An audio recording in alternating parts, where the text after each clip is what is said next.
Today, Westpac drops profit by 24%.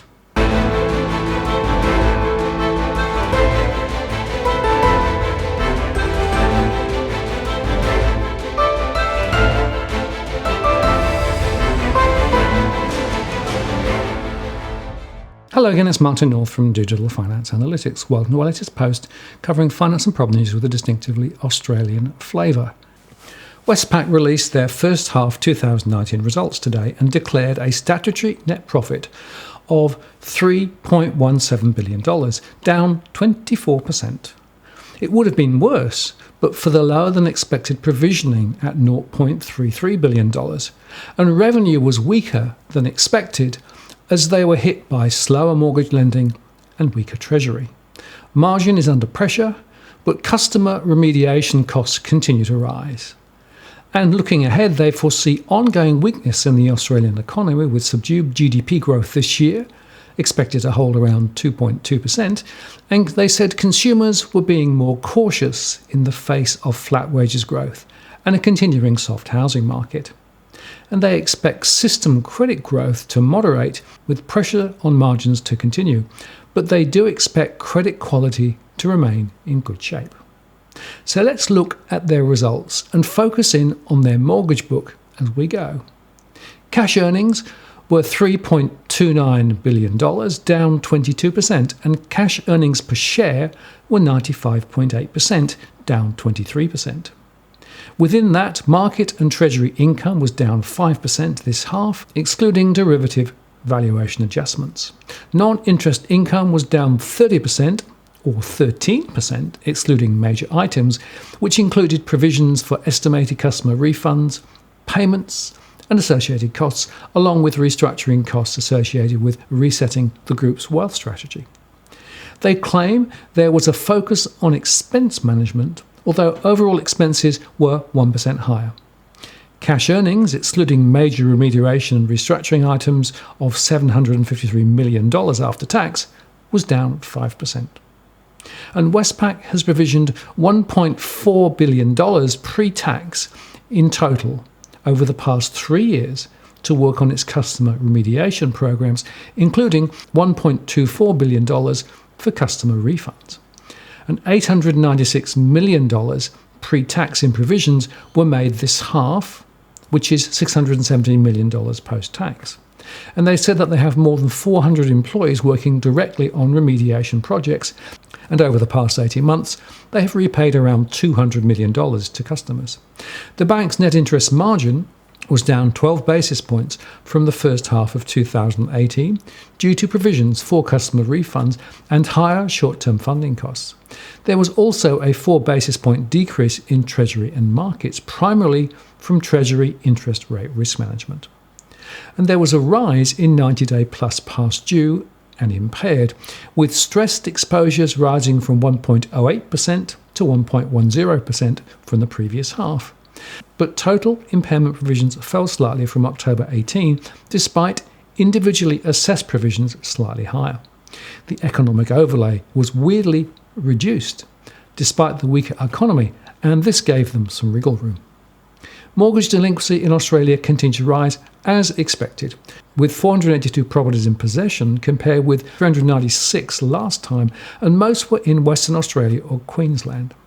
Past due 90-day mortgages rose in most states, but Western Australia lifted the most and continues to reflect the weaker conditions in the West. And they also called out rising delinquencies in New South Wales, a rise in principal and interest loans and longer cure times, together with the RAMS portfolio, which has an intrinsically higher delinquency profile. Total losses were at 2 basis points, which of course is still very low. There was a rise in 100% loan-to-value ratios, but it still makes up a small proportion of the total book based on data from Australian property monitors, but of course the date of the data was not disclosed.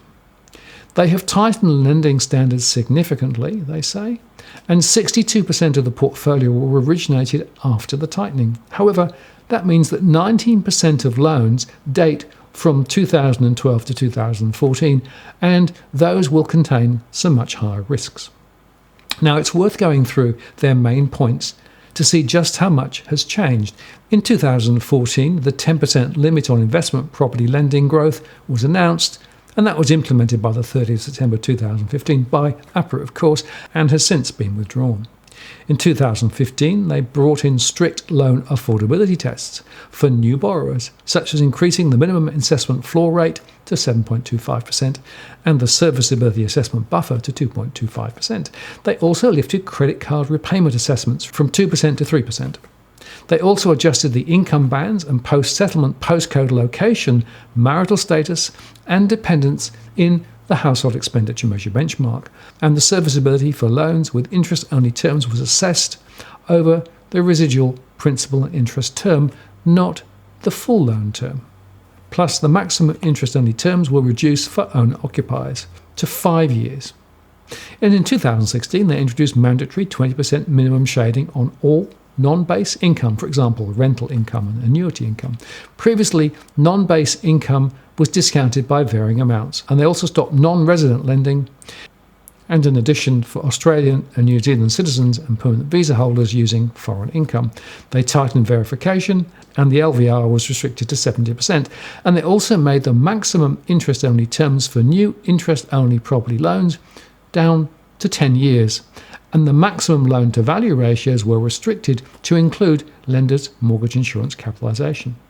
In 2017, there was a 30% limit on new interest-only lending based on the percentage of limits, thanks to APRA, which of course is now eased.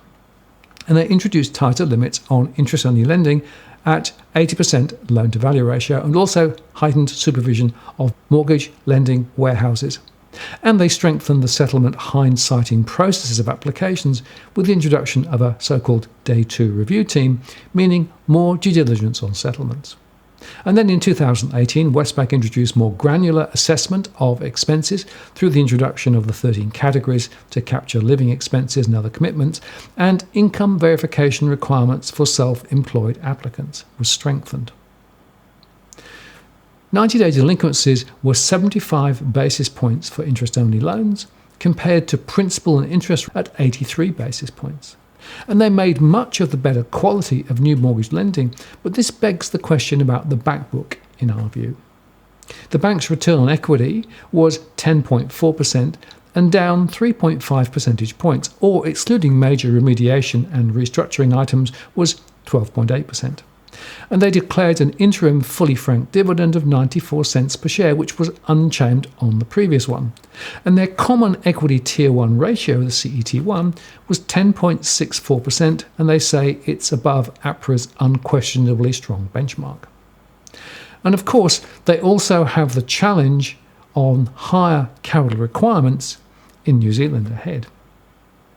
So, in summary, it would appear that there is upside for Westpac from, for example, better expenses control, stronger net interest margins, and better than expected housing growth. But on the other hand, there are significant downside risks, including slower than expected housing growth, the risk of higher investment or remediation spend, and importantly, higher exposure to a weakening New South Wales property market.